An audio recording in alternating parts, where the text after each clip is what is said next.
باعوا هذا المقطع وركزوا زين. مجموعه من العلماء يشترون الناس، يعني اي شخص يريد يبيع روحه يروح لهذول العلماء، راح يعطوا بيت وسياره، يعني راح يسوون اهله اغنياء، يعني اهله راح يصيرون اغنياء وثرياء. بس شنو المقابل؟ المقابل تبيع روحك، راح يسوون عليك تجربه، راح يصغروك، يعني يسووك بقد النمله. هذول الاشخاص اللي جاي يشوفوهم كلهم باعوا ارواحهم من هذول العلماء على مود ياخذون الفلوس. مثل ما تشوفون خدروهم ولازم يزينون شعرهم مثل ما تشوفون، ولا شعره بقوا. وبداوا يطببوهم للقاعه مال الاختبار على مود يضربوهم بالاشعه، وراح يصير حجمهم بقد النمله.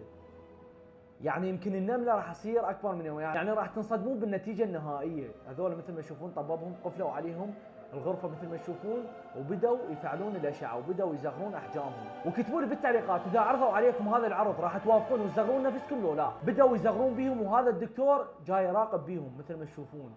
طبوا للغرفه بس شوفوا لي شلون صار حجمهم.